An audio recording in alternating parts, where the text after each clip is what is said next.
goodness, that lifted somehow. I got you, bro. Got it. Well, that landed right that's here. sad.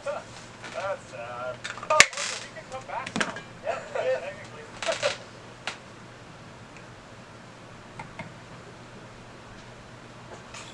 Yeah, good putt.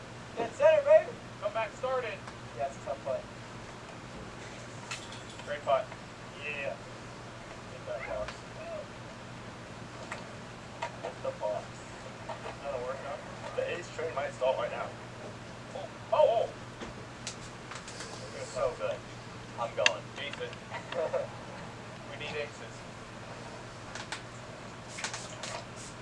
It's got a chance. It's got a chance. Fine. Great shot.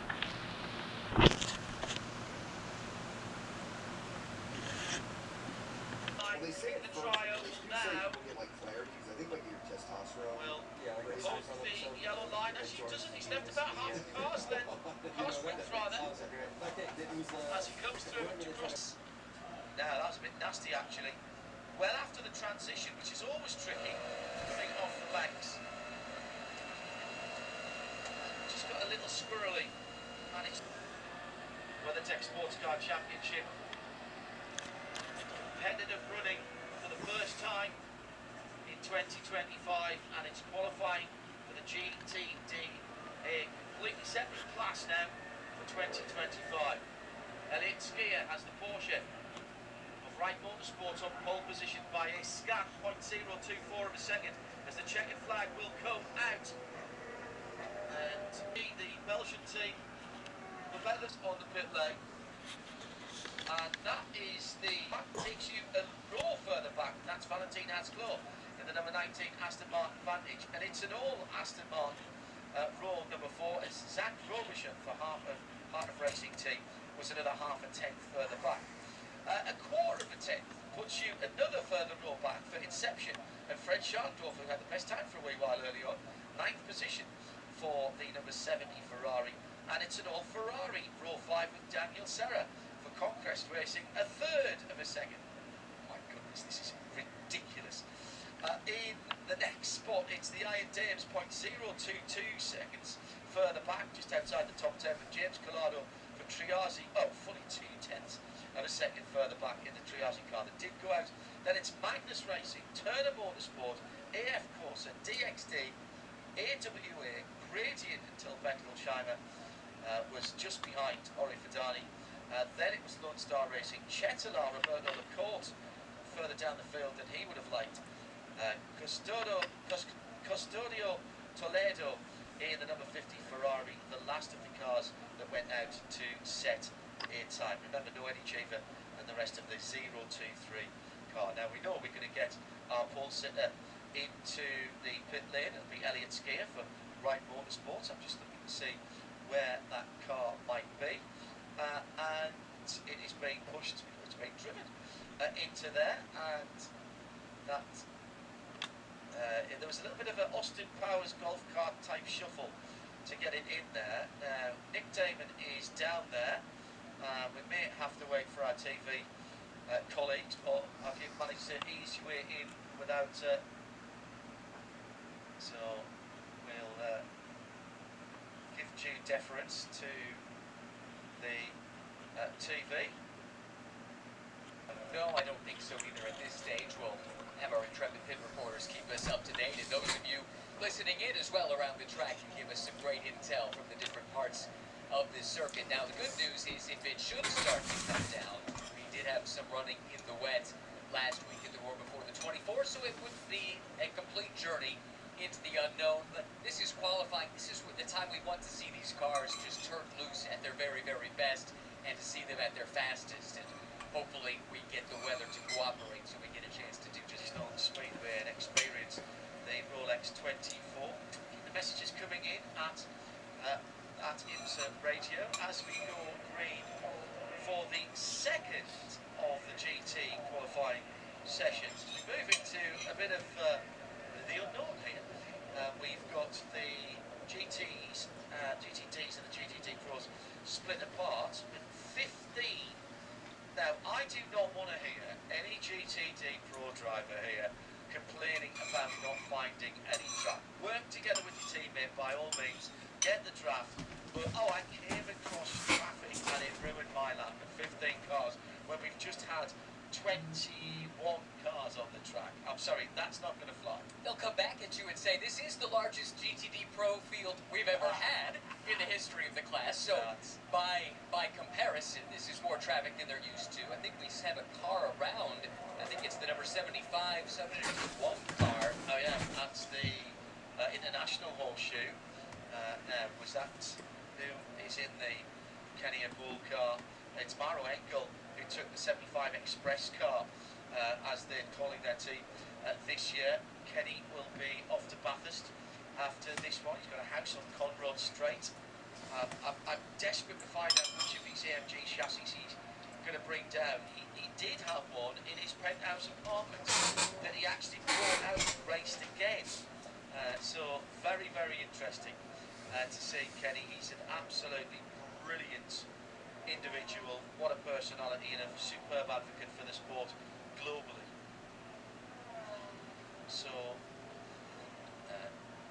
waiting for the cars to come round and start setting times again. What we'll have to do is work out who's doing the tyre prep, and they're still waving coming across the line for Rexy, the bright green Porsche. Now let's go down to Joe Bradley, who has some news on the AO Racing Lauren Heinrich car. It has just gone across the line, Joe, so that in the race, getting a split where one or other of the classes had an advantage for the leader as opposed to the leading car in the race and the safety car coming out. Give short answers to our TV colleagues. 107.9 FM around the circuits. It is RS2, part of the Radio Show Limited network of channels, and indeed, of course, we're live around the world on the World Feed TV. No blocks, no breaks for the World Feed for this qualifying session, and indeed every qualifying session from the WeatherTech Sports Car Championship this year. I know one or two of you were getting one or two ads. I think like 10 minutes before the end or something, I felt immediately that it was a good decision because the car had a lot of grip and the tyre were good and the balance was fantastic. GT3 cars have come on, aren't they? I mean, this is like a rocket ship, this thing. Yeah, they are. I mean, it's called a GT3, but it really feels like... I remember the days when I came over here the first time, 2004 or something, and in the GT car, I mean, we were a lot slower throughout the corners. It doesn't go well, you start to question yourself, but it was a good day. Congratulations everybody in Ford, mate. Bragging rights tonight for you guys, you deserve it. Well done. We'll have a couple of extra practice sessions to come up as well, going back to the more traditional schedule here at the Daytona International Speedway. But from now on, they can concentrate on racing. I sort of understand that.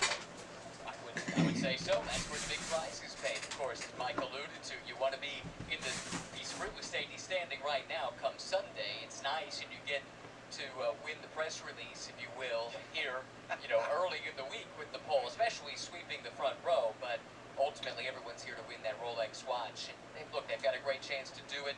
As I mentioned earlier, the Ford camp is really sanguine about their chances here at Daytona specifically. It does seem like this track should suit that Ford Mustang. We definitely have seen it suit the Ford Mustang GT4 in Michelin Pilot Challenge, and some of that carries over to the GT3. And then, just a great driver lineup as well, with so much experience, and to have a guy like Rocky, who's a DTM champion. He's an LMP1 champion in the Le Mans Series, won an FIA GT2 championship in 2005, and he's won this race before, too, overall back in 2010. So he knows how to get it done. And into the infield for the... Is that the 73 car? Yes, it is. And that's just gone to the top once again for Chris Cummins. Not for long. PJ Hyatt just took Spike the Dragon to the top. That's a 1:39.6, so that's pretty close to what used to be that optimal lap time you were talking about. I suspect that has changed as Hyatt now by 0.4 of a second has cleared Cummins to take the top spot. But we're not done yet. Ben Keating is on a flyer right now. So is Thomas. Just had another change as well, as it looks like Dan Goldberg jumped up into the third spot. Timing and scoring changing by the second. It's almost changing before we can possibly get the words out. Hello to Leo Phelps, he and his son Dominic in England won their split of the iRacing 24 Hours weekend. Good luck to Kevin Estra. Looking forward to watching the real race as Stephen Thomas goes back to the top. 139 flat 0-0-0. And that was Ben Keating, actually, who, as soon as you said Stephen's name, just blitzed past Stephen Thomas to take provisional pole. In the time that I started to say Stephen Thomas, and then my eye flicked across to the right of the screen, Ben Keating sneaked across. This is going to be what happens for the whole of this 15-minute session. So we still have 5 minutes remaining. The longevity of the potential for performance for the Michelin tyres is absolutely legendary in this class. You put 15 minutes of fuel in, and you keep going. You burn off that racing fuel, and towards the end we have seen fast laps at the very dying moments when the checkered flag has been out for a minute or so. And I suspect because of the cool temperatures, that's even more true today. It probably, with these lighter prototypes relative to the GTs we saw earlier, we saw it take the GTs 2, 3, 4 laps to build to the optimum window.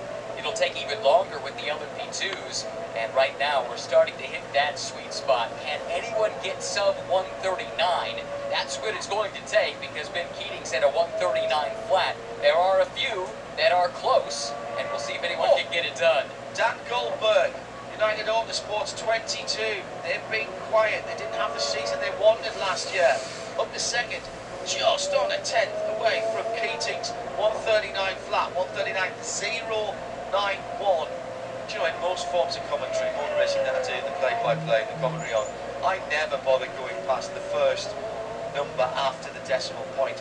You simply have to do it here because it is so tight. That's the beauty of LMP2, and look, I think everyone would love to see multiple chassis manufacturers represented on the grid, ideally, but if you want a benefit for a predominantly spec class or de facto spec class, it is the fact that everyone's working with the same.